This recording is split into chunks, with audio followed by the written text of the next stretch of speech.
Hindi na nakahinga si Isabela nang bumagsak siya sa malamig na marmol ng sala. Ramdam niya ang matinding kirot na bumalot sa kanyang buong tiyan. Isang kirot na mas matindi pa sa suntok na dumapo sa kanya.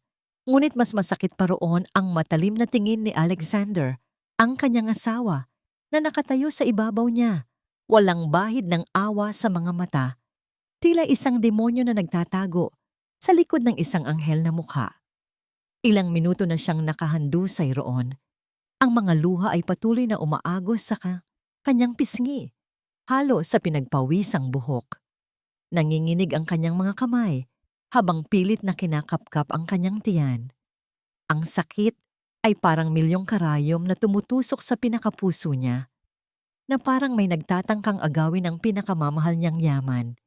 Isang hiyaw ang pilit na kumawala mula sa kanyang lalamunan, ngunit tanging isang uhol lang ang lumabas. Ito na ang katapusan ng lahat. Pakiramdam niya, kasama ng bumubulwak na dugo sa kanyang mga hita, ay unti-unti ring nawawala ang kanyang kaluluwa, ang kanyang pag-asa, at ang kanyang dahilan para mabuhay. Naalala pa ni Isabela ang araw ng kanilang kasal, ang naglalakihang mga bulaklak na nagpapabango sa simbahan, ang mga ngiti at hiyawan ng mga tao. Si Alexander, ang pinakahinahangaan at pinakamayaman na binata sa Maynila, ay nakatayo sa altar, naghihintay sa kanya. Ikaw ang sagot sa aking mga panalangin, Isabela. Bulong niya noon habang nakahawak sa kanyang kamay.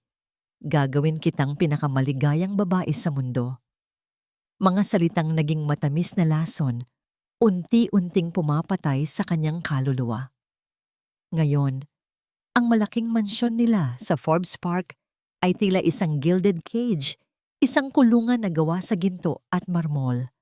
Ang mga gintong chandelier, ang mga mamahaling antigong kasangkapan, ang mga painting na nagkakahalaga ng milyon-milyon. Lahat ng yon ay nagsisilbing palamuti lamang sa kanyang kalungkutan. Araw-araw, gumigising siya sa isang malaking kama na pakiramdam niya ay napakalamig. Kahit pa tinatakpan siya ng pinakamahal na kumot na sutla. Walang pagmamahal, walang init, tanging takot at pag-iisa ang kanyang kasama. Hinatid siya ng chauffeur sa isang coffee shop sa Makati. Kinailangan niyang bilhin ang paboritong kape ni Alex, isang simpleng mocha frappuccino. Pero dahil sa traffic, medyo na late siya ng 10 minuto. Nagmamadali siyang bumalik sa mansyon. Alam niya ang magiging reaksyon ni Alex. Isabela, bakit ang tagal mo? Alam mo bang naghihintay ako? Salubong agad ni Alexander sa kanya pagkapasok niya pa lang sa malaking pinto. Nanginginig ang kanyang kamay nang iaabot niya ang kape. Sorry Alex, na traffic po. Hindi ko po sinasadya. Ngumiti si Alexander, ngunit hindi umabot sa kanyang mga mata. Traffic? O baka naman nakipaglandian ka na naman sa kung sino sa labas. Nanlaki ang mga mata ni Isabela. Hindi po, Alex. Paano niyo naman po nasabi iyan? Bigla, lumipad ang kape, tumama sa pader, at kumalat ang tsokolate sa mamahaling wallpaper. Napapikit si Isabela. Hindi niya na kailangan pang lumingon. Alam na niya ang susunod na mangyayari.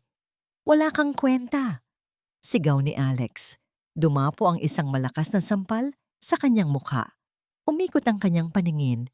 Naramdaman niya ang alat ng dugo sa kanyang labi. Ganyan ka ba kaingat sa lahat? Pati ba ang anak natin? Ganyan mo rin ba aalagaan? Patuloy na pag-ungal ni Alex.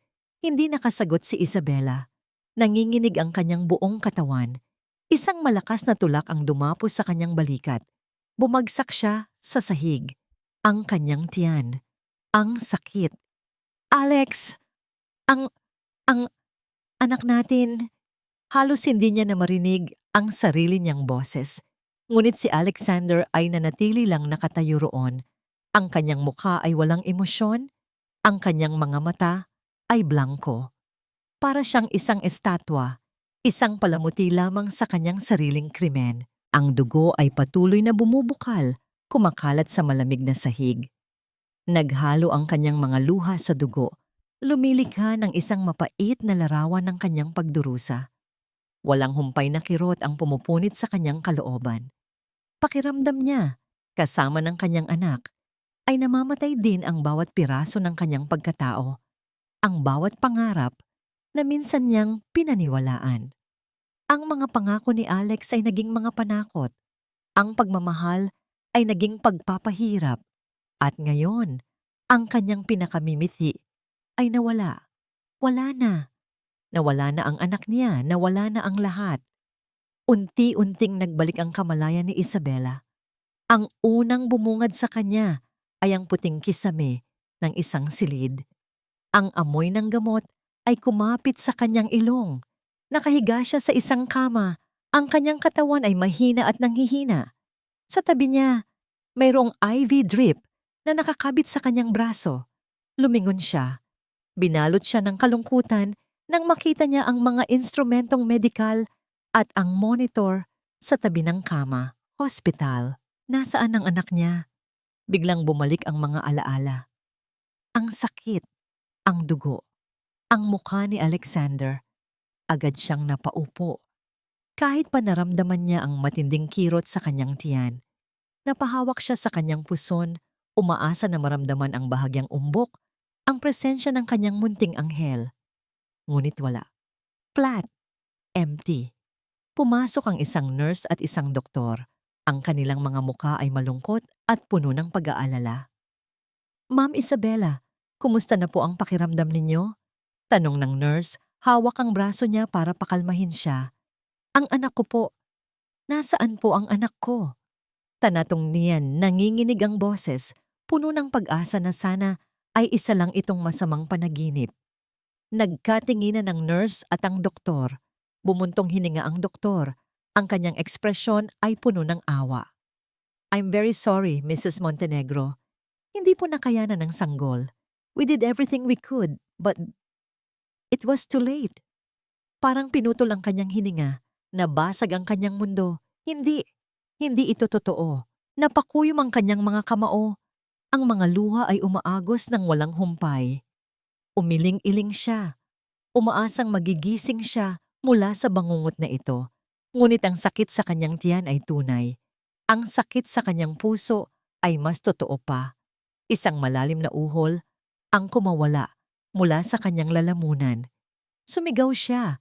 Sumigaw siya sa sakit, sa kawalan, sa galit. Bakit? Bakit nangyari ito? Bakit sa kanya? Ilang oras ang lumipas. Naging blanko ang kanyang paningin. Patuloy lang siyang umiiyak hanggang sa maubos ang kanyang mga luha. Ang kanyang mga mata ay namamaga at namumula. Ang kanyang kaluluwa ay parang butas, walang laman. Ang anak niya na hindi niya man lang nayakap, hindi man lang nahagkan, biglang bumukas ang pinto. Pumasok si Alexander. May dala siyang malaking buke ng puting rosas. Ang kanyang mukha ay puno ng pag-aalala at pagmamahal. Lumapit siya, dahan-dahang umupo sa tabi ng kama at hinawakan ang kamay ni Isabela. Isabela, my love, I'm so sorry. Bulong niya, ang kanyang boses ay tila basag. Dahil sa akin, hindi ko sinasadya. Mahal, please, patawarin mo ako. Inalis ni Isabela ang kamay niya mula sa pagkakahawak ni Alexander. Tiningnan niya ang mukha ng asawa. Ang pag-aalala ay tila totoo. Ngunit alam ni Isabela na isa lang itong maskara. Isang maskara na ginagamit ni Alexander upang itago ang kanyang tunay na pagkatao. Bakit, Alex? Bakit mo ginawa iyon? Mahina niyang tanong, puno ng kirot. Biglang nagbago ang tingin ni Alexander. Ang kanyang mga mata ay naging matalim, puno ng babala. Ngunit ang kanyang boses ay nanatiling malambing. Isabela, mahal, tandaan mo isang aksidente lang ito. Hindi ko sinasadya. Kung may sasabihin ka sa iba, kung may malaman sila, masisira ang lahat. Ang pangalan ko, ang pangalan ng pamilya natin, pati na rin ang pangalan ng pamilya mo. Gusto mo ba yon? Gusto mo bang malaman ng lahat ang nangyari? ang pamilya mo, lalo na ang papa mo. Makakaapekto yan sa kanyang trabaho. Nanginginig si Isabela. Alam niya ang ibig sabihin ni Alexander.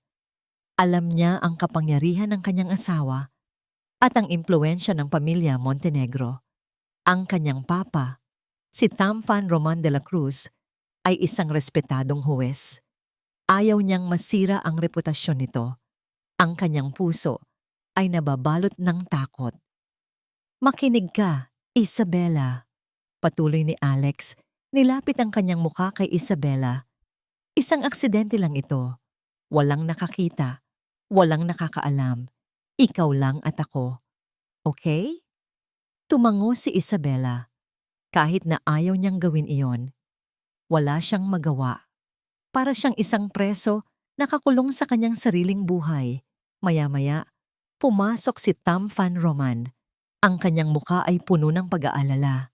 Agad siyang lumapit kay Isabela at hinawakan ang kamay nito.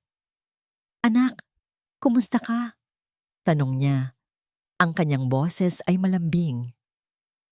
Okay lang po pa. Pilit ng ngiti ni Isabela, ngunit hindi umabot sa kanyang mga mata. Napansin ni Tamfan Roman ang pamumula sa pisngi ni Isabela. Ang kanyang mga mata ay matalas, puno ng pagdududa. Tiningnan niya si Alexander na nakatayo sa isang tabi, tahimik. Alex, ano bang nangyari? Paano nangyari ang aksidenteng ito? Tanong ni Tamfan Roman. Ang kanyang boses ay may bahid ng pagdududa. Sir, naglalakad lang po si Isabela sa hagdan nang madulas po siya. Nagmamadali po kasi. Mabilis na paliwanag ni Alexander, ang kanyang mukha ay seryoso. Pero huwag po kayong mag-alala. Aalagaan ko po si Isabela. Babawi po ako. Ngumiti si Tamfan Roman, ngunit alam ni Isabela na may kung anong hindi siya kumbinsido. Ang kanyang mga mata ay patuloy na nagmamasid, naghahanap ng katotohanan, ngunit hindi niya magawang sabihin ang totoo. Ang takot ay bumalot sa kanyang buong pagkatao. Ilang araw ang lumipas. Si Alexander ay nag-organisa ng isang press conference, nagpapaliwanag tungkol sa aksidente ni Isabela. Nagpapakita siya ng pagmamahal at pag-aalala sa harap ng kamera. Nagpapasalamat sa mga sumusuporta. Ang lahat ay perpekto. Ang lahat ay nakaplano. At si Isabela, nakaupo sa kanyang wheelchair, ay kailangan lang umayon sa script. Nakatitig si Isabela sa kanyang refleksyon sa salamin ng bintana ng ospital. Ang kanyang muka ay maputla. Ang kanyang mga mata ay walang buhay. Hinawakan niya ang kanyang tiyan. Ang walang lamang espasyo na dati ay mayroong buhay. Bumuntong hininga siya. Ang anak niya, ang kanyang nawalang pag-asa, nawala na. Naramdaman niya ang unti-unting pagdami ng kirot sa kanyang puso. Nakuha ni Alexander ang gusto niya. Nasira niya ang lahat. Ngunit sa ilalim ng lahat ng sakit at kawalan, mayroong isang maliit na spark ng galit na nagsisimulang magliyab. Hindi ko na kaya. Ayoko na. Ilang araw matapos lumabas sa ospital, bumalik si Isabela sa mansyon ng mga Montenegro. Hindi na ito ang tahanan na pinangarap niya. Isa na itong malaking kulungan, isang gintong hawla kung saan siya ay bilanggo. Ang bawat sulok ay puno ng mga alaala ng sakit, ng pagkawala. Ang bawat malalim na paghinga ay may kasamang amoy ng pagdadalamhati. Pinaligiran siya ng katahimikan, isang katahimikang mas nakakabingi kaysa ingay. Hindi na siya naglalakad ng maaga sa umaga sa hardin, hindi na siya nagbabasa ng libro sa balkonahe, hindi na siya umaawit sa shower, para siyang isang multo na gumagala sa kanyang sariling buhay. Si Alexander, sa kabilang banda, ay nagpapanggap na ang pinakamamahal na asawa. Nagdala siya ng mga bulaklak, bumili ng mga mamahaling regalo, at inupahan pa ang isang personal na nurse, si Aling Cora, para alagaan siya. Para hindi ka na mahirapan, mahal, sabi niya, habang hinahaplos ang pisngi niya. Ngunit alam ni Isabela na ang nurse ay hindi para sa kanyang kalusugan, kundi para sa kanyang pagbabantay, isang bantay sa kulungan. Isang hapon, habang nagpapahinga siya sa kanilang master bedroom, Narinig niya ang boses ni Aling Cora. Nakausap si Alexander sa telepono sa labas ng kwarto. Hindi niya sinasadyang marinig, ngunit ang boses ni Aling Cora ay malakas. Opo, sir. Wala naman po siyang ginagawang kakaiba. Dito lang po sa kwarto. Narinig niyang sabi ni Aling Cora. Opo, sir. Sasabihin ko po sa inyo agad kung may pupunta dito. Napakuyom ang kamao ni Isabela. Kinumpirma lamang nito ang kanyang hinala. Binabantayan siya. Kontrolado si Alex ang bawat galaw niya. Gusto niyang sumigaw, magalit, magwala. Ngunit wala siyang lakas. Nakatitig siya sa chandelier sa kisame. Ang mga kristal ay kumikinang. Nagbibigay ng kakaibang liwanag. Hindi niya maintindihan kung bakit niya kinailangan ng ganitong buhay. Bakit siya pumayag na magpakasal kay Alex? Tumayo siya para kumuha ng baso ng tubig sa minibar sa loob ng kwarto. Habang naglalakad, nadulas siya ng bahagya sa makintab na sahig. Napahawak siya sa gilid ng isang malaking cabinet na puno ng mga lumang libro. Mayroon itong kakaibang pagkakagawa. Napansin niya ang isang bahagi ng cabinet na tila nakabukas ng bahagya. Curious, dahan-dahan niyang itinulak ang bahaging iyon. Gumalaw ito at bumungad sa kanya ang isang maliit na compartment na natatatakpan ng tela.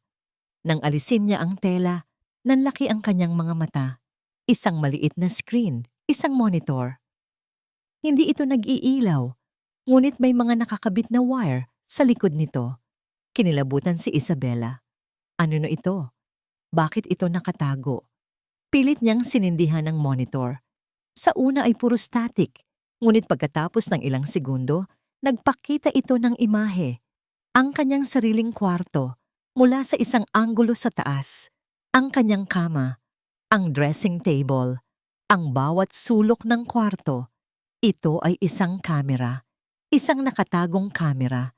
Nanginginig ang kanyang mga kamay. Binabantayan siya. Hindi lang si Aling Cora ang bantay niya. Pati ang kwarto niya. Ang kanyang privacy ay binabantayan ni Alexander. Pakiramdam niya ay may gumagapang na insekto sa kanyang balat. Pilit niyang pinindot ang iba pang button sa tabi ng screen. Nag-iba ang mga footage. Nakita niya ang sala, ang kusina, ang hardin. Lahat ng sulok ng mansyon. Para siyang nasa isang control room. Pagkatapos, pilit niyang inipit ang isang button na may nakasulat na playback. Nagsimulang umikot ang screen. Nakita niya ang mga footage noong nakaraang araw. Ang mga oras na siya ay natutulog, nagbabasa. Ang mga oras na si Alexander ay nasa kwarto. At pagkatapos, nakita niya. Ang gabing iyon. Ang gabi ng bangungot. Nakita niya ang sarili niya na nakikipagtalo kay Alexander.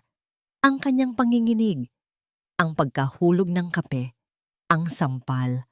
Ang malakas na tulak. Ang kanyang pagbagsak. Ang dugo. Nakita niya ang mukha ni Alexander. Walang emosyon. Walang awa. Tila isang manonood lamang sa isang play. Hindi. Hindi ito manonood. Ito ang gumawa ng lahat. Pero hindi lang yun. Mayroon pang ibang eksena.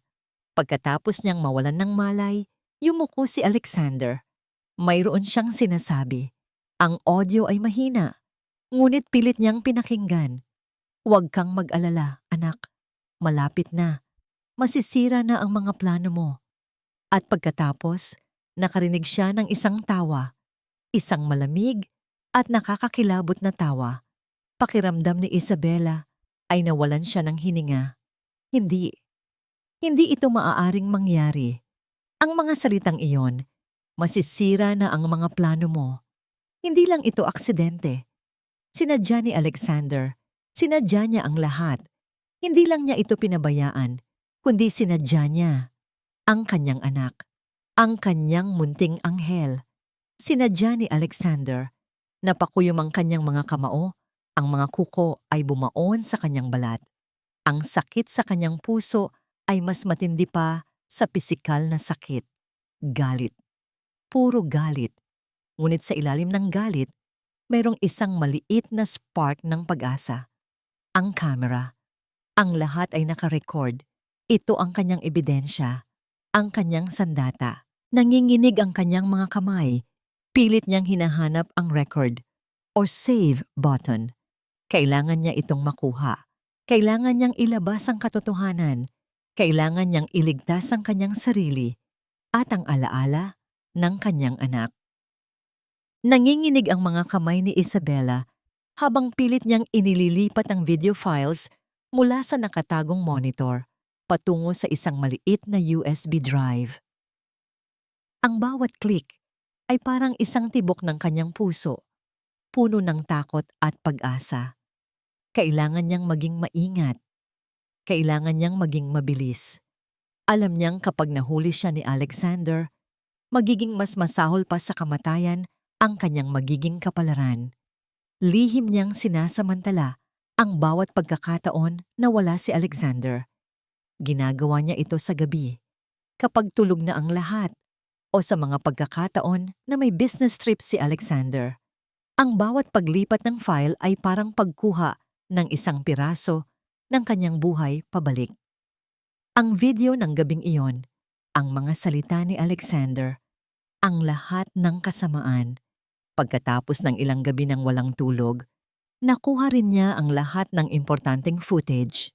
Itinago niya ang USB drive sa pinakalihim na lugar na naiisip niya, sa loob ng isang luma at hindi na ginagamit na Bible na nakatago sa ilalim ng mga damit niya sa kanyang closet.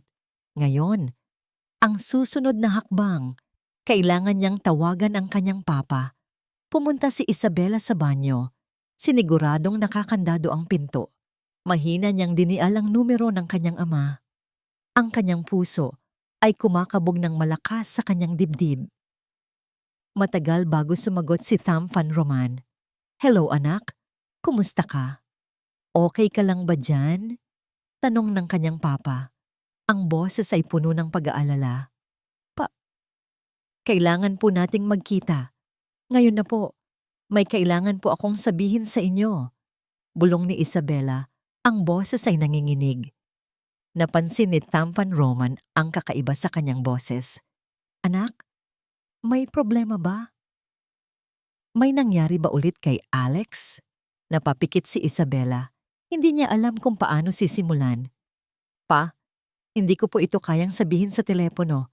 Gusto ko po kayong makita. Sa isang lugar na ligtas."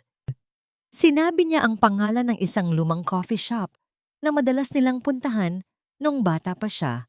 Isang lugar na malayo sa mata ng publiko at ng mga tao ni Alexander. Agad namang pumayag ang kanyang ama. Pagdating niya sa coffee shop, nakita niya agad ang kanyang papa na nakaupo sa isang sulok, naghihintay sa kanya. Ang mukha ni Tham Van Roman ay puno ng pag-aalala.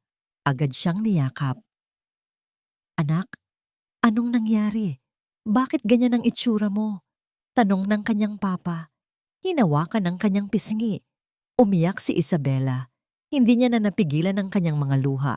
Ang lahat ng sakit, lahat ng takot, lahat ng galit ay lumabas. Si Alex po." Nagsimula siyang ikwento ang lahat.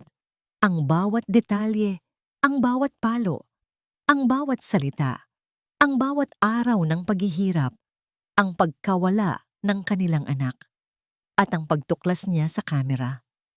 Habang nagsasalita siya, nakita niya ang pagbabago sa mukha ng kanyang papa. Mula sa pag-aalala, naging galit. Mula sa galit, naging lungkot. Ang mga kamao ni Tham Van Roman ay nakakuyom. Ang kanyang mga mata ay nagliliyab sa galit. "Bakit ngayon mo lang sinabi sa akin, Isabela? Bakit mo pinagtago sa akin ito?" Sigaw ng kanyang papa, ang boses ay basag. "Natakot po ako, pa. Ayaw ko po kayong madamay. Alam ko po ang impluwensya ni Alex at ng pamilya Montenegro. Natakot po ako na masira ang pangalan ninyo, ang inyong trabaho." Umiiyak na paliwanag ni Isabela. Bumuntong hininga si Tham Van Roman. Pinakalma niya ang sarili. Kinuha niya ang USB drive na ibinigay ni Isabela. Isinalpak niya ito sa kanyang laptop. Habang pinapanood ang video, ang mukha ni Tham Van Roman ay nagbago. Ang kanyang mga mata ay nanlaki. Ang kanyang bibig ay bahagyang nakabukas. Ang kanyang mga labi ay nanginginig. Nakita niya ang kanyang anak na babae na binubugbog. Nakita niya ang apo niyang hindi niya man lang nasilayan, na pinaslang. Nakita niya ang kanyang manugang na walang awa, walang kaluluwa. Nawalan ng kulay ang kanyang mukha. Umagos ang kanyang luha. Hindi ito luha ng kalungkutan, kundi luha ng matinding sakit at galit. Para siyang isang leon na nagising mula sa isang mahabang tulog. Ang apo ko, bulong niya. Ang kanyang boses ay nanginginig. Hinawakan ni Tampan Roman ang kamay ni Isabela. Tiningnan niya ang kanyang anak. Ang kanyang mga mata ay puno ng pagmamahal at determinasyon. Anak, huwag kang mag-alala. Hindi ka na mag-isa. Babayaran ni Alexander ang lahat. Hindi niya ito magagawa sa iyo. Hindi niya ito magagawa sa apo ko. Hinalikan niya ang noo ni Isabela. Ang kanyang mga labi ay nanginginig. Hindi ko hahayaan na may manakit sa iyo muli. Sisiguraduhin kong makukuha ni Alexander ang hustisya na nararapat sa kanya. Nakita ni Isabela ang galit sa mga mata ng kanyang papa. Ngunit nakita rin niya ang pagmamahal ng isang ama na handang gawin ang lahat para sa kanyang anak. Sa wakas, pakiramdam niya ay meron siyang kakampi. Mayroong isang tao na maniniwala sa kanya. At sa wakas, pakiramdam niya ay may pag-asa. Nakatitig si Tampan Roman sa USB drive sa kanyang mesa. Ang maliit na kagamitan ay naglalaman ng katotohanang mas madilim pa sa kahit anong kaso na kanyang hinawakan. Ang video footage ni Alexander na binubugbog si Isabela, ang pagkawala ng kanyang apo. Ang bawat segundo ay kumukulo sa kanyang dugo. Ang galit ay naghalo sa kanyang pagiging profesional. Ngunit ngayon, siya ay hindi lamang isang hukom. Siya ay isang ama. Agad siyang gumawa ng mga hakbang. Kinontak niya ang kanyang pinagkakatiwalaang mga kasamahan sa legal na komunidad, ngunit nang hindi direkta. Hindi pa ito ang panahon para ilabas ang buong katotohanan. Kailangan niyang maging maingat. Ang pamilya Montenegro ay hindi ordinaryong pamilya.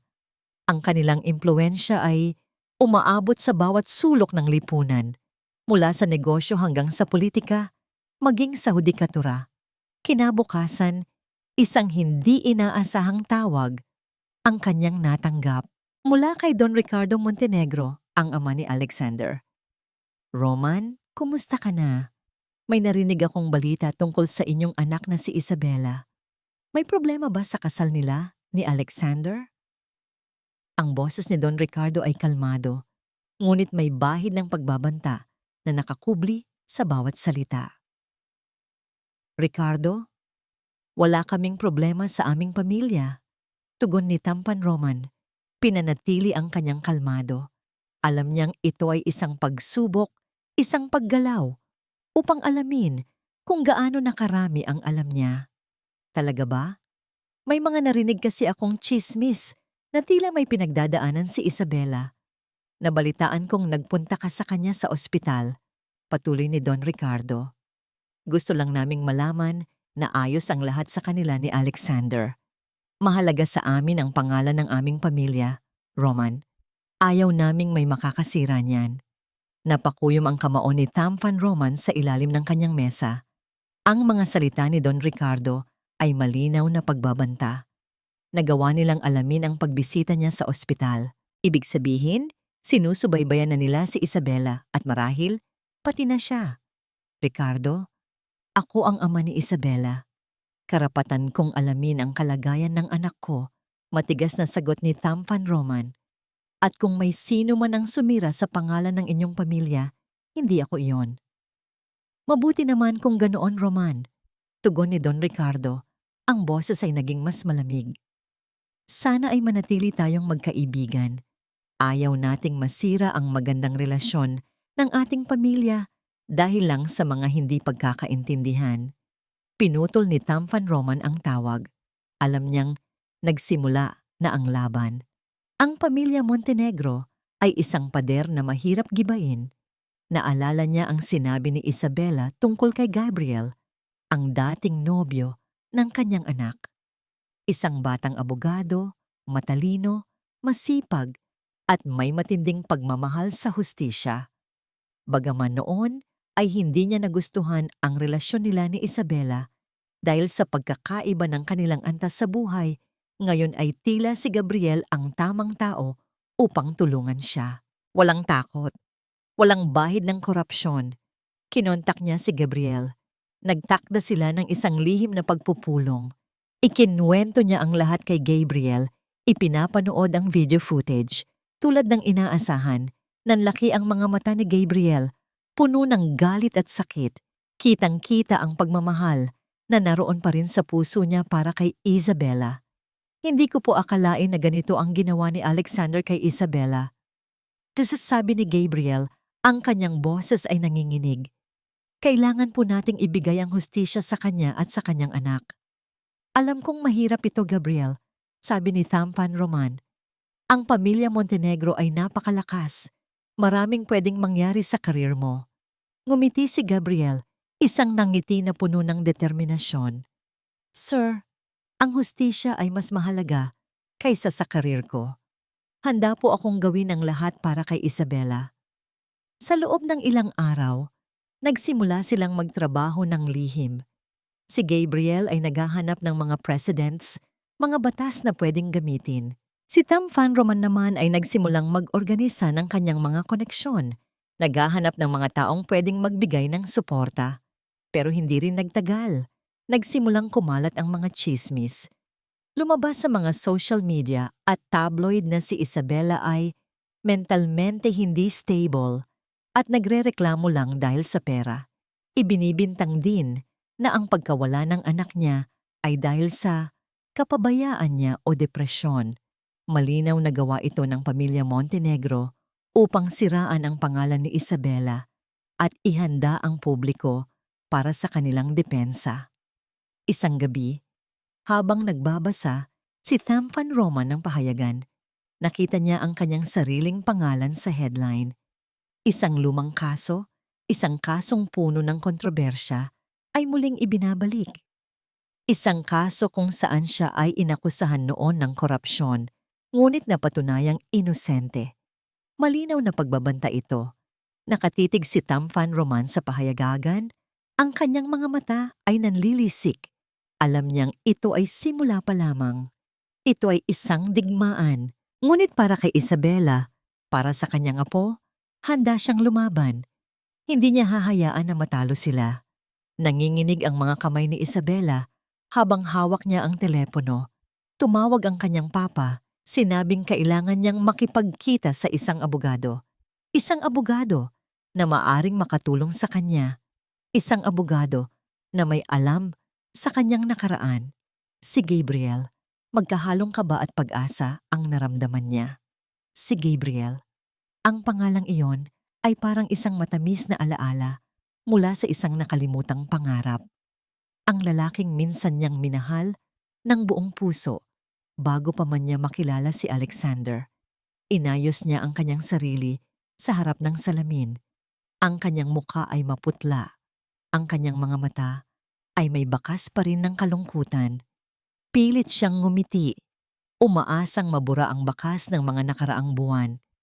Nagkita sila sa isang tahimik na coffee shop sa labas ng syudad, malayo sa mga pwedeng makakita sa kanila. Pumasok si Isabela at agad niyang nakita si Gabriel, nakaupo sa isang sulok, nakatitig sa bintana. Mas tumanda siya ng kaunti. Ang kanyang mga balikat ay mas malapad, ngunit ang kanyang mga mata ay ganoon pa rin, puno ng kabaitan at katalinuhan. Nang makita siya ni Gabriel, tumayo ito agad. Isang ngiti ang sumilay sa kanyang mga labi, ngunit may bakas din ng lungkot. Isabela, bulong niya, ang kanyang boses ay malambing, puno ng pag-aalala. Gabriel, tugon niya, ang kanyang boses ay mahina. Parang bumalik siya sa nakaraan, sa mga panahong sila pa. Umupo sila. Napuno ng awkward silence ang pagitan nila. Hindi niya alam kung paano sisimulan. Kumusta ka na, Isabela? Tanong ni Gabriel. Ang kanyang tingin ay puno ng pag-aalala. Narinig ko ang nangyari sa'yo. Ang tungkol sa hindi na niya kailangang tapusin ang pangungusap. Tumulo ang luha sa mata ni Isabela. Hindi niya na napigilan. Gabriel, hindi mo alam. Sabi niya, ang kanyang boses ay basag. Napakasakit. Napakasakit ng lahat. Nagsimula siyang ikwento ang lahat mula sa simula. Ang mga matatamis na salita ni Alexander, ang unti-unting pagbabago, ang bawat gabi ng paghihirap, ang pagkawala ng kanyang anak, at ang pagtuklas niya sa kamera. Habang nagsasalita siya, nakita niya ang pagbabago sa mukha ni Gabriel. Ang kanyang mga kamao ay nakakuyom. Ang kanyang mga mata ay nanlilisik sa galit.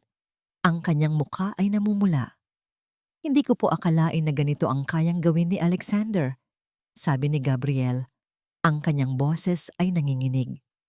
Kaya pala noon ay pinagbawalan ka ng iyong pamilya na makipagkita sa akin para lang makapagpakasal ka sa kanya. Napayuko si Isabela. Alam niyang may bahagi rin siyang may kasalanan. Pinili niya si Alexander dahil sa pressure ng pamilya, dahil sa kagustuhan niya ng isang matatag na buhay, ng isang pamilyang perpekto. Ngunit ang perpektong buhay na yon ay naging impyerno. Gabriel, patawarin mo ako. Bulong niya. Hinawakan ni Gabriel ang kanyang kamay. Wala kang dapat ipagpaumanhin, Isabela. Biktima ka. Hindi mo kasalanan. At sisiguraduhin kong magbabayad si Alexander sa lahat ng ginawa niya. Doon, ikinuwento ni Gabriel ang isang nakakagulat na impormasyon. Isabela, may nalaman akong tungkol kay Alexander. Hindi ito ang unang beses na gumawa siya ng ganoong klaseng bagay. Mayroon siyang dating nobya na tinalikuran at sinaktan din. Ngunit dahil sa pera at impluensya ng pamilya Montenegro, natakpan ang lahat. Napilitan ang babae na lumipat ng bansa. Nanlaki ang mga mata ni Isabela. Talaga? Nasaan siya ngayon? Hindi pa namin alam. Pero sisiguraduhin kong hahanapin ko siya. Kailangan natin siya bilang testigo. Sabi ni Gabriel, ang kanyang mga mata ay puno ng determinasyon. Sa oras na yon, biglang nagring ang cellphone ni Isabela. Ito si Alexander. Hindi niya sinagot. Hindi mo dapat siya sagutin, Isabela. Sabi ni Gabriel. Hayaan mo lang siya. Hindi na niya kayang kontrolin ka ngayon. Ngunit kinabukasan, habang nasa hapagkainan si Isabela, dumating si Alexander. May dalang isang malaking bouquet ng pula at puting rosas. Ang kanyang mukha ay puno ng pagmamahal at pag-aalala. Mahal, bakit hindi mo sinasagot ang mga tawag ko? Nag-alala ako. Sabi niya, hinawakan ang kamay ni Isabela. May ginagawa lang po ako. Sagot ni Isabela. Pilit na inalis ang kamay niya. Tiningnan siya ni Alexander ng matalim. Ang kanyang mga mata ay kumikislap sa babala. Ngunit agad din niyang binago ang kanyang ekspresyon, naging malambing. Isabela, may tiwala ka ba sa akin? Tanong niya. Hinaplos ang kanyang buhok. Alam kong mahirap ang pinagdadaanan mo, pero tandaan mo, tayo lang ang magkasama. Tayo lang ang pamilya. Napatingin si Isabela sa labas ng bintana. Ang kanyang puso ay puno ng takot. Pakiramdam niya ay may gumagapang na ahas sa kanyang tabi. Hindi na niya kayang magtiwala kay Alexander. Hindi na kailanman. Ang pagbabalik ng nakaraan sa pamamagitan ni Gabriel ay nagbigay sa kanya ng lakas. Ngayon, alam na niyang hindi siya nag-iisa. Naramdaman niyang dumampi ang mga labi ni Alexander sa kanyang pisngi. Isang halik na parang yelo, nagpapalamig sa kanyang buong kalamnan. Sana, wala kang ginagawang kalokohan, Isabela. Mahal na mahal kita. Bulong ni Alexander sa kanyang tenga. Ang boses ay parang isang matamis na awit ng kamatayan. Nanginginig si Isabela. Hindi na ito pagmamahal, ito ay kontrol, at handa siyang lumaban. Sa mga sumunod na araw, nagsimulang makaramdam si Isabela ng kakaiba. Pakiramdam niya ay may mga mata na nakabantay sa bawat galaw niya. Kahit sa labas ng mansyon, kapag nakikipagkita siya kay Gabriel at sa kanyang papa, palaging merong mga tingin na sumusunod sa kanya, mga anino na tila sinusubaybayan siya. Alam niyang sinusubukan si Alexander na kontrolin ang lahat. Ang tanging pinagkakatiwalaan niya bukod sa kanyang papa at Gabriel ay si Sofia, ang kanyang matalik na kaibigan mula pa noong kolehiyo. Si Sofia ang kanlungan niya, ang taong mapagsasabihan niya ng lahat ng kanyang takot at paghihirap. Madalas silang magkape sa labas, kung saan ikinukwento ni Isabela ang lahat ng pinagdadaanan niya. Isang hapon, niyaya niya si Sofia sa isang bagong bukas na cafe malapit sa isang mall. Maaga siyang dumating at umupo sa isang sulok, naghihintay kay Sofia. Habang umiinom ng kape, napansin niya ang isang pamilyar na kotse na nakaparada sa di kalayuan. Ito ang kotse ni Don Ricardo Montenegro, ang ama ni Alexander. Nagtataka si Isabela, bakit narito ang kotse ng mga Montenegro? Pagkalipas ng ilang minuto, dumating si Sofia. Ngumiti siya at umupo sa tapat ni Isabela. Isabela, sorry, na-traffic ako, sabi ni Sofia habang nag-aayos ng buhok. Okay lang, sagot ni Isabela, ngunit hindi niya maalis ang kanyang tingin sa kotse ng mga Montenegro. Nagsimulang magkwento si Isabela tungkol sa pag-uusad ng kaso, kung paano siya tinutulungan ni Gabriel at kung gaano siya umaasa na makukuha niya ang hustisya. Si Sofia naman ay nakikinig ng mabuti, nagbibigay ng mga payo at komento na tila nagbibigay ng suporta. Alam mo Isabela, kailangan mo talagang mag-ingat, sabi ni Sofia. Malakas ang pamilya Montenegro. Kung ako sa'yo mag-iisip-isip pa ako, baka lalo lang lumala ang sitwasyon. May kung anong kumirot sa puso ni Isabela. Ang payo ni Sofia ay tila kakaiba. Parang hindi siya nagbibigay ng buong suporta. Parang may pinipigilan. Hindi ko na kayang umatras sa Sofia. Kailangan kong lumaban para sa anak ko. Matigas na sabi ni Isabela. Alam ko pero isipin mo rin ang kaligtasan mo. Baka mapahamak ka lang. Tugon ni Sofia, ang kanyang tingin ay umiiwas. Pagkatapos ng kanilang pag-uusap, nagpaalam si Sofia. Naglakad siya patungo sa parking lot. Si Isabela naman ay nagpaiwan ng ilang minuto. Habang papalabas siya ng cafe, nakita niya si Sofia na sumakay sa kotse ni Don Ricardo. Para siyang binuhusan ng malamig na tubig. Hindi siya makapaniwala sa kanyang nakita. Si Sofia, ang kanyang matalik na kaibigan, sumakay sa kotse ng mga Montenegro. Nagmadali si Isabela. Sinundan niya ang kotse ni Don Ricardo. Lumiko ito sa isang hotel sa malapit. Nakita niya si Sofia na bumaba at sumunod si Don Ricardo. Nagtago siya at pinanood ang lahat. Nakita niya si Sofia at Don Ricardo na pumasok sa isang private room sa loob ng hotel. Hindi siya makahinga. Ang kanyang puso ay kumakabog ng malakas sa kanyang dibdib. Pilit siyang lumapit sa pintuan. Pilit na pinakinggan ang kanilang pinag-uusapan. Mahina ang kanilang mga boses, ngunit meron siyang narinig. Siguraduhin mong hindi niya malalaman ang lahat, Sofia, sabi ni Don Ricardo. Kailangan nating pigilan si Isabela. Hindi pwedeng lumabas ang katotohanan tungkol kay Alexander. Ang reputasyon ng aming pamilya ang nakataya. Opo, Don Ricardo, ginagawa ko po ang lahat, sagot ni Sofia. Sinusubukan ko pong kumbinsihin siya na umatras sa kaso, pero matigas po talaga siya. Kailangan mong maging mas mapanlinlang, Sofia. Gamitin mo ang tiwala niya sa'yo. Kumuha ka pa ng mas maraming impormasyon. Kailangan nating malaman ang bawat galaw niya at ng kanyang papa, lalo na ang tungkol sa mga kamera, utos ni Don Ricardo. Opo, Don Ricardo.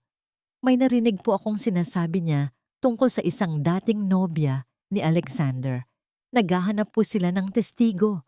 Dagdag ni Sofia, parang tumigil ang kanyang mundo.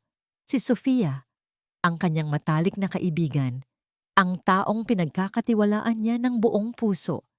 Siya ang ahas sa loob ng kanyang bahay. Siya ang traidor. Umatras si Isabela, ang kanyang mga mata ay nanlalabo sa luha.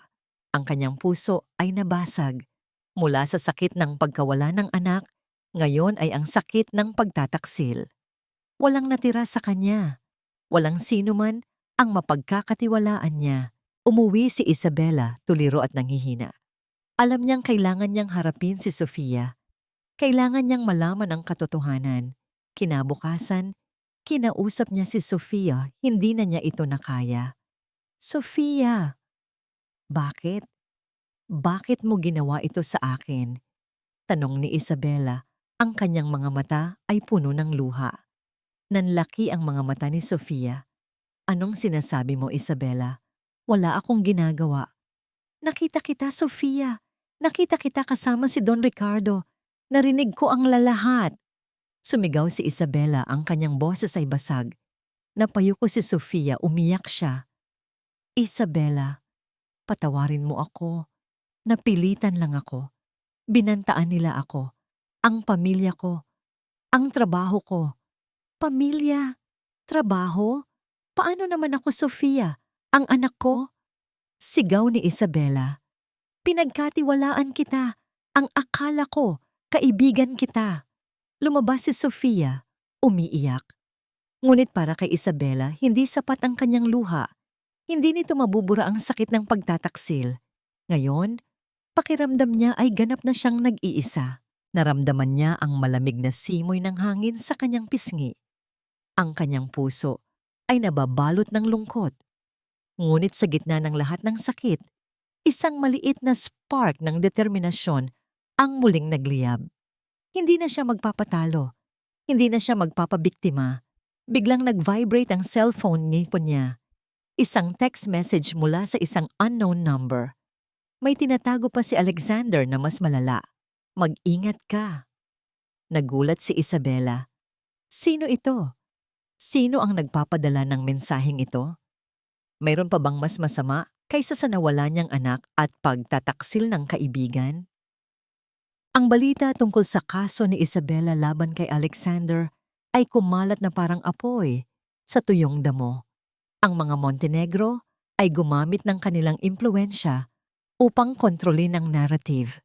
Sa media, si Isabela ay inilalarawan bilang isang babaeng uhaw sa pera, nagpapanggap na biktima. Ang kanyang papa, si Tamfan Roman, ay tinatangkaring siraan sa pamamagitan ng pagbabalik sa isang lumang kaso ng alegasyon ng korupsyon na matagal nang nalinis. Nagsimula ang preliminary hearing sa korte. Ang atmosphere ay mabigat, puno ng tensyon. Si Isabela, kasama ang kanyang papa, at si Gabriel ay nakaupo sa isang tabi. Habang sa kabilang banda ay nakaupo si Alexander, kasama ang kanyang mga abogado, at ang kanyang mga magulang na sina Don Ricardo at Doña Elena Montenegro. Ang mga Montenegro ay mukhang kalmado, mayabang, at puno ng kumpiyansa. Sinimulan ni Gabriel ang kanyang presentasyon. Ipinipresenta ang video footage mula sa kamera ni Isabela bilang pangunahing ebidensya. Ang video ay malinaw, nagpapakita ng brutalidad ni Alexander. Ang mga tao sa loob ng courtroom ay nagbulungan at ang mga Montenegro ay namutla. Ngunit hindi nagtagal, tumayo ang lead lawyer ni Alexander, si Attorney Ramirez, isang kilalang abogado, matalino, at may koneksyon. Your Honor, sabi ni Attorney Ramirez, gusto po naming questionin ang authenticity ng video footage na ito. Hindi po ba't nakuha ito sa isang nakatagong kamera sa private residence ng aking kliyente? At sino po ang makakapagpatunay na hindi po ito na-manipulate o na-edit? Nanlaki ang mga mata ni Isabela. Hindi niya inaasahan ito. Mayroon po kaming dalang expert witness, Your Honor, isang IT forensic expert na makakapagpatunay na ang video na ito ay madaling i-edit at mayroon po kaming nakitang mga inconsistencies sa video files na iprinesenta ng complainant. Patuloy ni Attorney Ramirez, kumpiyansa. Ipinakita ng expert witness ng Montenegro ang mga graphs at technical details na nagpapaliwanag kung paano pwedeng mamanipulate ang digital files. Lumalabas na ang video ni Isabela ay hindi na kasing lakas ng ebidensya tulad ng inaakala niya. Ang mga mukha ng hurado ay puno ng pagdududa. "Protesta, Your Honor!" Sigaw ni Gabriel, ngunit huli na. Ang binhi ng pagdududa ay naitanim na. Kasabay nito, inilabas din ni Attorney Ramirez ang mga ebidensya na nagpapatunay na si Isabela ay may history ng mental instability at depresyon. Ginagamit nila ang mga medical records ni Isabela na nakuha nila sa hindi malamang paraan. Your Honor, naniniwala po kami na ang complainant ay nagpapanggap lamang na biktima dahil sa kanyang mental state at sa kagustuhan niyang kumuha ng pera sa aking kliyente. Dagdag ni Attorney Ramirez para siyang sinaksak ng paulit-ulit.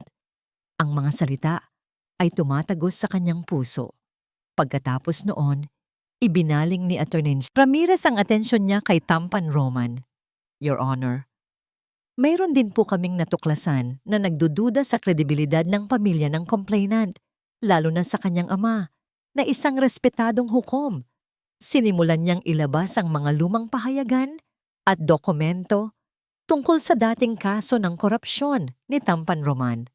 Bagamat nalinis na ang pangalan niya, ang pagbabalik ng mga akusasyon ay nagdulot ng malaking pinsala sa kanyang reputasyon. Your Honor, paano po natin mapagkakatiwalaan ang isang complainant na mayroong mental instability at ang kanyang pamilya na mayroong batik sa pangalan ng hustisya? Mayabang na sabi ni Attorney Ramirez, ang buong courtroom ay napuno ng bulungan. Ang mga Montenegro ay ngumiti ng may pagtatagumpay. Si Alexander ay nakatitig kay Isabela, isang pilyong ng ngiti ang sumilay sa kanyang mga labi. Nawalan ng kulay ang mukha ni Isabela. Ang kanyang papa ay nakayuko. Ang kanyang mga mata ay puno ng sakit at galit. Si Gabriel ay sumusubok na magprotesta, ngunit walang sino man ang nakikinig. Pakiramdam ni Isabela ay nawalan siya ng lahat. Ang kanyang anak, ang kanyang kaibigan, ang kanyang pag-asa.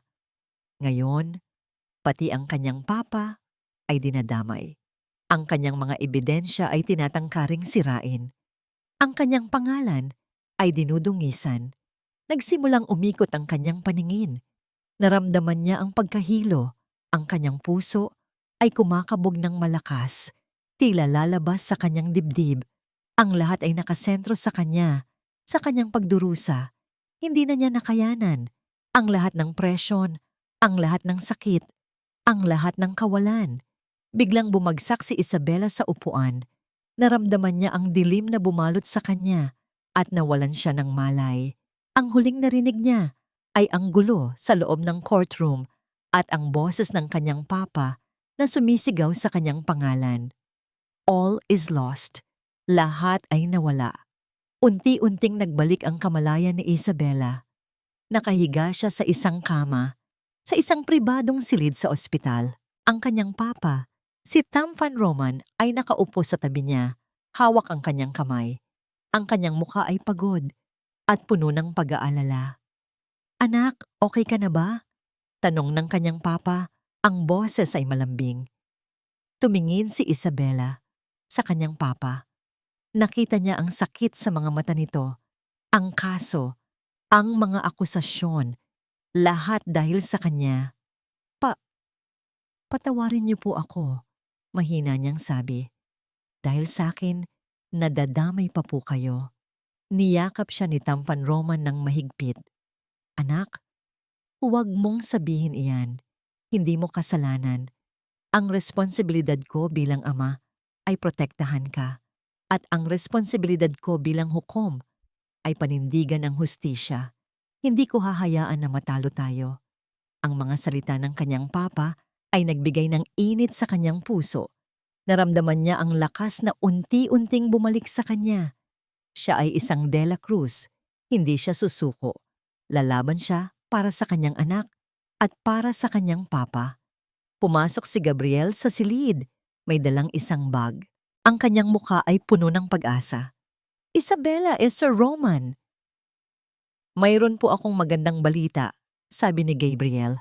Ang kanyang boses ay puno ng excitement. Nagulat si Isabela at ang kanyang papa. Si Sofia po, patuloy ni Gabriel. Nakipagkita po siya sa akin. Gusto niya pong tumestigo. Gusto niya pong sabihin ang lahat. Nanlaki ang mga mata ni Isabela. Si Sofia? Ang kanyang matalik na kaibigan na nagtaksil sa kanya. Pumayag si Sofia na tumestigo? Tanong ni Isabela, puno ng pagdududa. Opo, nagkasala raw po siya sa inyo. Hindi na raw po niya kaya ang konsensya niya. At mayroon pa raw po siyang ibang alam tungkol sa mga Montenegro. Mga sikreto na mas malalim pa kaysa sa inaakala natin. Paliwanag ni Gabriel. Kasabay nito, nahanap din ni Gabriel ang dating nobya ni Alexander, si Maria. Matagal na itong naninirahan sa ibang bansa.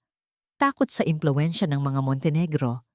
Ngunit sa tulong ni Gabriel at ng kwento ni Isabela, nagkaroon siya ng lakas ng loob na umuwi at tumestigo. Ang pagbabalik ni Sofia at ang pagdating ni Maria ay nagbigay ng bagong pag-asa. Isang malaking pag-asa sa gitna ng kadiliman. Kinabukasan, sa pagpapatuloy ng preliminary hearing, ang courtroom ay puno ng media at mga taong curious.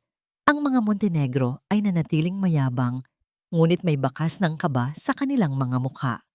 Nagsimula si Gabriel, at nang tinawag niya si Sofia bilang testigo, nagulat ang lahat, lalo na ang mga Montenegro. Umiiyak si Sofia habang ikinukwento ang lahat. Kung paano siya nilapitan ni Don Ricardo, kung paano siya binantaan, kung paano niya kailangang magpanggap na kaibigan ni Isabela para bantayan siya at mangolekta ng impormasyon, kung paano siya nilason ng pera at impluensya. Patawarin mo ako, Isabela, sabi ni Sofia. Ang kanyang mga mata ay puno ng luha habang nakatingin kay Isabela. Nagkasala po ako. At ngayon, gusto ko pong sabihin ang buong katotohanan. Pagkatapos nito, ibinunyag ni Sofia ang ilang sikreto ng pamilya Montenegro, ang mga ilegal na transaksyon, ang mga suhol, ang mga ginagawa nila upang takpan ang kanilang mga krimen. Ito ay impormasyon na nakuha niya habang nagtatrabaho para sa kanila. Pagkatapos ni Sofia, tinawag ni Gabriel si Maria, ang dating nobya ni Alexander. Umiiyak din si Maria habang ikinukwento ang kanyang karanasan, ang pagmamalupit ni Alexander, ang pagbabanta ng mga Montenegro, ang pagtakas niya sa bansa. Nagulat ang lahat. Ang mga tao sa loob ng courtroom ay nagbulungan. Ang mga Montenegro ay namutla, puno ng galit at takot. Ang depensa ni Alexander ay unti-unting bumabagsak. Mula sa kanyang upuan, tiningnan ni Isabela si Alexander. Ang kanyang mukha ay puno ng galit, ngunit may bakas din ng takot. Alam ni Isabela na ito ang simula ng kanyang pagbagsak. Isang malakas na pagbabago ang naramdaman ni Isabela. Hindi na siya ang mahina at takot na babae. Siya ay isang leon na nagising, handang lumaban para sa hustisya. Ang mga luha ay umaagos sa kanyang pisngi, ngunit ito ay luha ng lakas, hindi ng kalungkutan. Nakatayo si Sofia sa witness stand. Ang kanyang boses ay nanginginig ngunit malinaw. Tiningnan niya si Alexander na nakaupo sa kabilang panig ng courtroom. Ang kanyang mukha ay pula sa galit. Huminga siya ng malalim at pagkatapos ay sinabi ang huling bahagi ng kanyang testimonya. Ang totoo po, hindi lang po si Isabela ang biktima, sabi ni Sofia, habang tumutulo ang luha sa kanyang pisngi. Marami pa pong iba, at ang lahat po ng yan, dahil po kay Alexander Montenegro at sa kanyang pamilya. Ang mga salita ni Sofia ay parang bomba na sumabog sa loob ng courtroom. Ang mga bulungan ay naging ingay at ang mga Montenegro ay namutla sa galit. Ngunit ang kanilang depensa ay unti-unting bumabagsak. Tumayo si Gabriel. Ang kanyang boses ay malakas at puno ng kumpiyansa. Your Honor, pagkatapos po ng testimonya ni Mrs. Sofia Reyes at ni Ms. Maria Cortez, At sa patuloy na pagpapahirap na naranasan ni Miss Isabela Montenegro, gusto po naming irepresenta muli ang video footage na aming inihain bilang pangunahing ebidensya. Tiningnan ni Gabriel si Isabela na nakaupo sa tabi ng kanyang papa. Ngumiti siya. Ito na. Ito ang oras. Isinalpak ni Gabriel ang USB drive. Ipinakita niya ang video footage na kinuha ni Isabela mula sa nakatagong kamera. Ngunit ngayon, mayroon na silang expert witness, isang independiyenteng IT forensic specialist na nagpapatunay na ang video ay hindi na manipulate at ito ay orihinal. Ang lahat ng pagdududa ay nawala. Maliwanag na ipinakita sa screen ang bawat detalye ng gabing iyon. Ang pagtatalo, ang pagbagsak ng kape, ang sampal, ang malakas na tulak, ang pagbagsak ni Isabela, ang dugo, ang mukha ni Alexander na walang emosyon, at ang kanyang mga salita. Huwag kang mag-alala, anak. Malapit na. Masisira na ang mga plano mo. At ang kanyang malamig na tawa. Tumahimik ang buong courtroom. Wala ni isang nagsasalita. Tanging ang video footage lang ang naririnig. Ang mga tao ay nagulantang. Ang mga mata ng hurado ay puno ng takot at galit. Hindi na kayanan ni Alexander. Ang kanyang mukha ay namumula. Ang kanyang mga mata ay nanlilisik. Tumayo siya. Ang kanyang upuan ay tumilapon. Kasinungalingan. Ginawa nila yan. Ine-edit nila yan. Sinisiraan nila ako. Sigaw ni Alexander, ang kanyang boses ay basag at puno ng galit. Order in the court! Sigaw ng hukom, pilit na pinapakalma ang sitwasyon. Ngunit huli na, nagsimulang magwala si Alexander. Tinuro niya si Isabela. Ikaw ang may kasalanan sa lahat.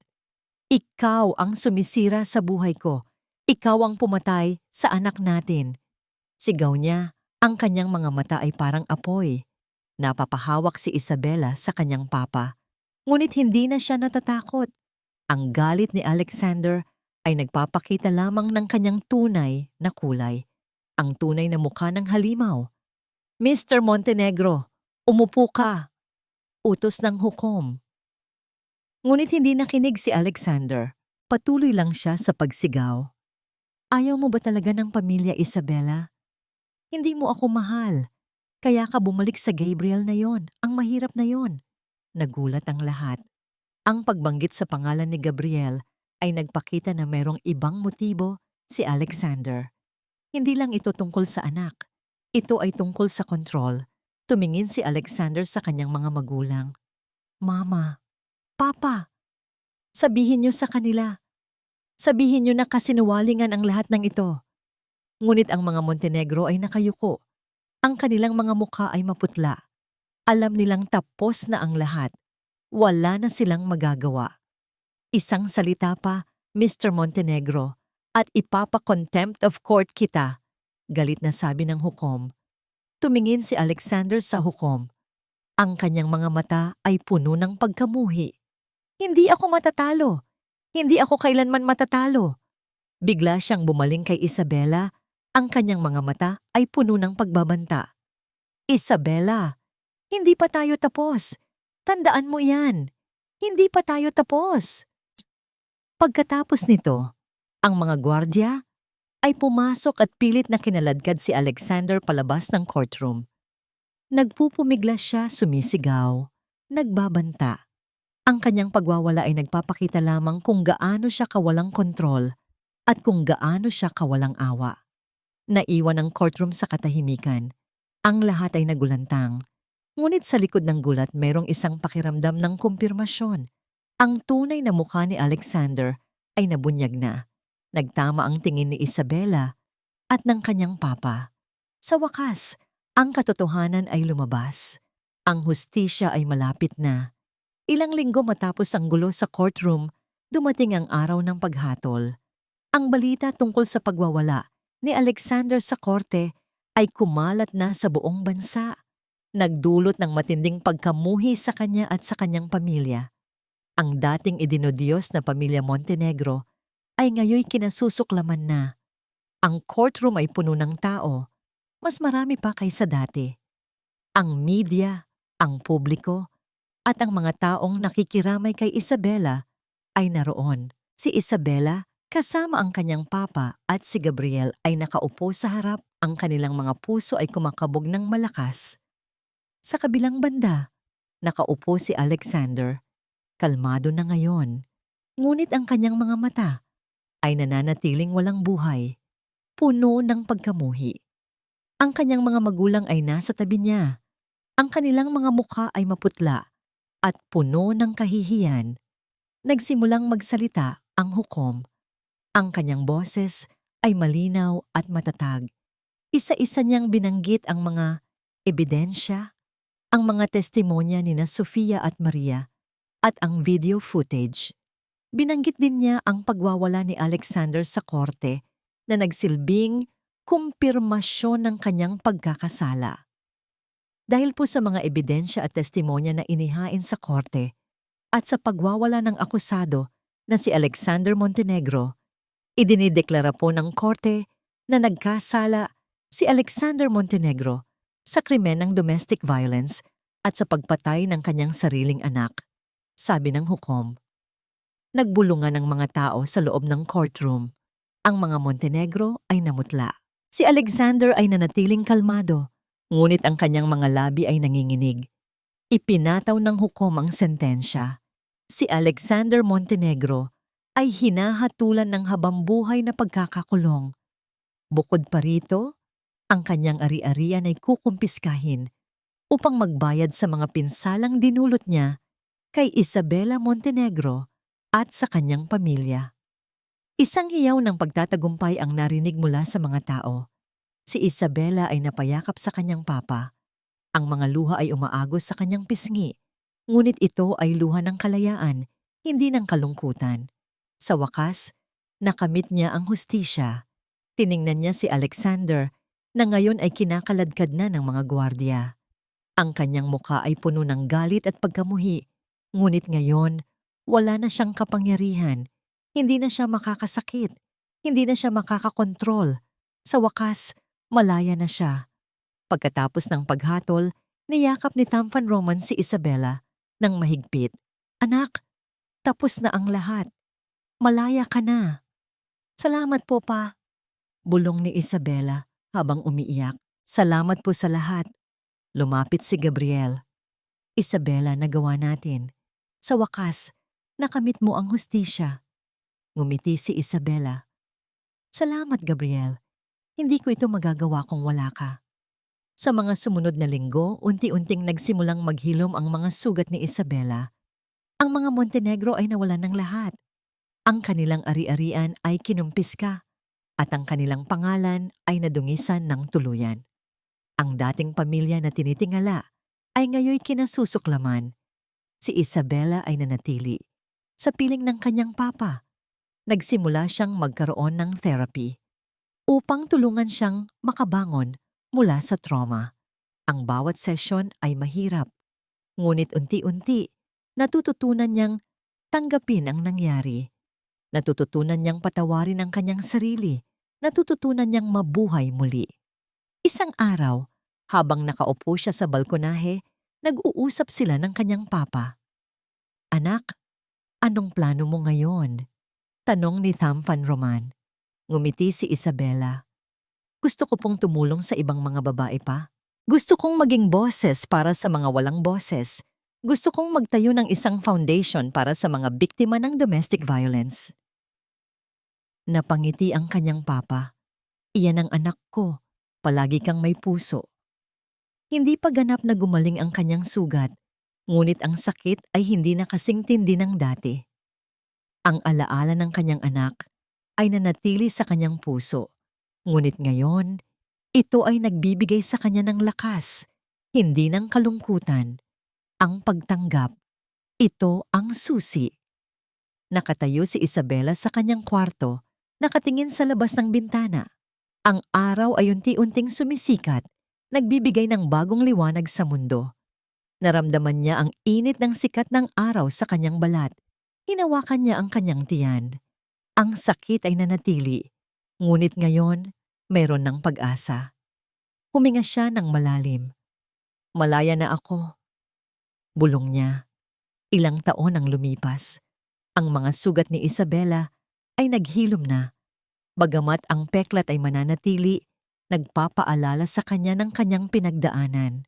Ngunit ngayon, ang peklat na yon ay hindi na simbolo ng sakit, kundi simbolo ng kanyang lakas, ng kanyang pagbangon. Si Isabela de la Cruz ay hindi na ang dating takot at mahina na babae. Siya ay naging isang matatag at inspirasyong babae. Isang boses para sa mga walang boses. Tinupad niya ang kanyang pangako. Itinatag niya ang bunga ng Pag-asa Foundation, Kuangot Kua Hivong, isang sentro ng suporta at kanlungan para sa mga biktima ng domestic violence. Ang foundation ay matagumpay. Maraming kababaihan ang natulungan ni Isabela. Marami ang nakabangon muli at marami ang nakahanap ng bagong pag-asa. Bawat testimonya ng mga nakaligtas ay nagbibigay ng lakas kay Isabela. Ang kanyang karanasan, ang kanyang sakit ay naging instrumento upang makatulong sa iba.